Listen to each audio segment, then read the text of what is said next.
Hi, this is Jim and welcome back to my YouTube channel. Ito na nga post ni John Pinote. So, parang vintage American Jeep to na gagamitin sa pulang araw. At ito nga ay pinost parang kahapon.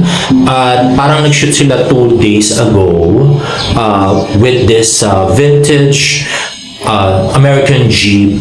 And next naman ay at kahapon nga, habang nag-aabang tayo sa teaser trailer ng That Kind of Love, ay pinost nga ng GMA Public Affairs ang makikilala nila siya. Hashtag coming soon, hashtag GMA Pictures, at si Barbie ay may 3 pray hands na emoji. Sabi nga ng Kapuso Global Channel, from the direction of Purgatorio, Clarita, and Malyari, GMA Public Affairs, GMA Pictures, and Clever Minds Incorporated presents Penthouse 77. A psychological thriller exploring the horrors of homelessness amid a city of skyscrapers and shanties. The film will be directed by award-winning horror maestro Derek Cabredo.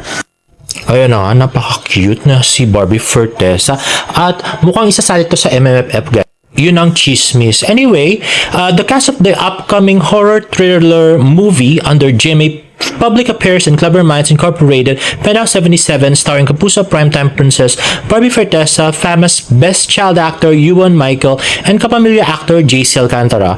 Also part of the cast are veteran actress Miss Gina Pereno, Jackie Lu Blanco, Carlito Sigyon Reyna, and Rosana Rosas.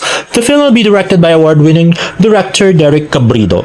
So guys, mukhang nagbago yung plot at cast kasi yung post last year, this was from Showbiz Banner, March 3, 2023.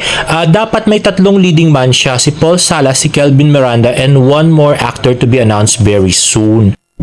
So I'm not sure kung kasama pa rin si Kelvin Miranda at saka si Paul Salas dito sa movie at kung si JC Alcantara yung 3rd leading man niya sa movie. So abangan natin. We will be updating you as soon as we get information, guys. And guys, I was checking Pocket Media Productions Instagram page at nakita ko ulit ito kanina. So in That Kind of Love official trailer ay merong 10.9 thousand likes, 268 comments, at meron siyang 442,000 views. Pero nagtataka ako, nagbago siya after kong pinost yung app. So naging na lang siyang 675 likes. Meron siyang 27,458 views. Sa Facebook ay meron siyang 40,200 views at sa YouTube ay meron lamang siyang 6,800 views. At ito naman pinost ni Alice Katrina sa kanyang Instagram stories. So, a trailer viewing of our MNR film Hahaha Direct on 9:17 p.m. So much going on in the office. Ang daming feelings tonight. Thank you for all the kind comments about the official trailer. My heart is Adam. Adam, yun ba? Isigaw ni Milo sa movie, and that was at 10:20 p.m. Office energy is at high. Ayan. Unfortunately, wala siyang audio, guys. And next naman ay post ni Barbie sa kanyang Instagram. Sabi, get a good night's sleep and wake up feeling refreshed and ready for the day with Lumi Rest. So, ewan ko kung iba pa yun sa LumiFit, guys. Anyway, next naman ay post ni Genre sa kanyang Instagram.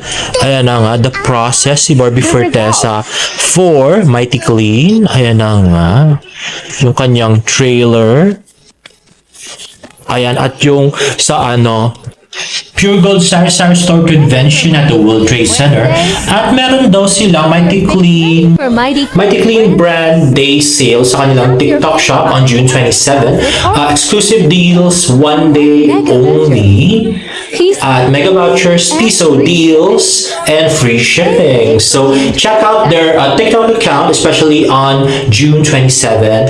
At post ni Barbie kahapon, happiest birthday, Miss Tony Aviles. Enjoy your special day, deserve. We miss you, see you soon, love you. Alam ko nasa abroad si Tony Aviles. I'm not sure if she's in Japan. At ito naman post ni Benjamin C, yung friend ni David. Nag-enjoy si David doon sa kasal nung isang araw. At ito naman post ni Genre sa kanyang Instagram stories, fantasy tangina, sabi niya gano'n. So, hindi natin alam kung ito yung papasol niya kay Barbie sa GMA Gala. Let's watch out for that. Next, post ni James Licauco, he's with Hersey. At mukhang kagabi, kasama niya naman si Hersey. Ayan.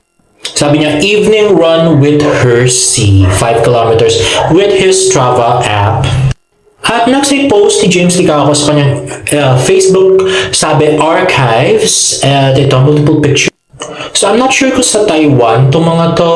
Ayan nga, napaka-cute na si James Licauco. At yan yung sa Lantern Festival yata, whatever. Paper Lantern Festival. At yun na nga yung kanyang green shoes.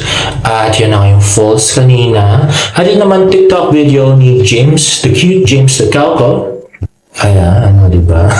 Baby itsura. Ang cute.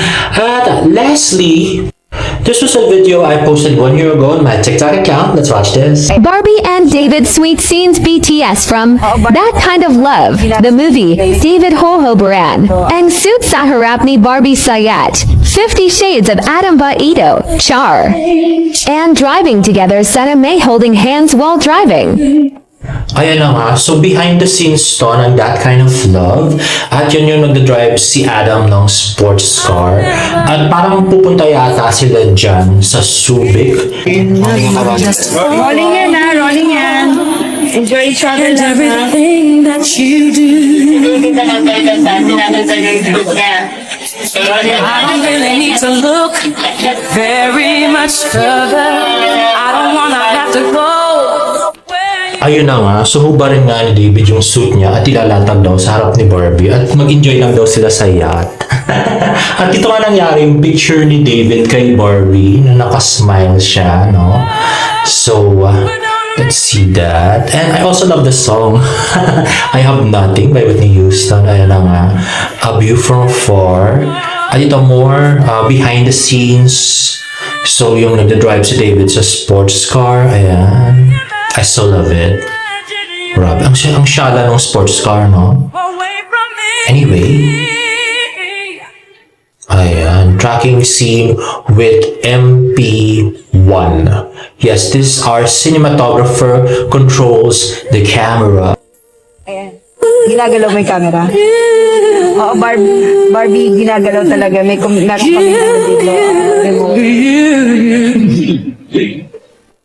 Ayun na nga. So, mukhang nagulat si Barbie at gumagalaw yung camera. Naka-attach sa kanilang sasakyan. At yun na nga, behind the scenes. Unfortunately, hindi natin pwedeng pakinggan yung condo. Kasi parang ng movie yun. Ayan, yung sports car na drive ni David. Na first time daw sumakay ni Barbie ng sports car. Yun ang sabi niya sa 24 Oras interview. Now guys, if you like this video, please give it a thumbs up and please subscribe to my YouTube channel for more Barda updates. See you in the next vlog. Bye!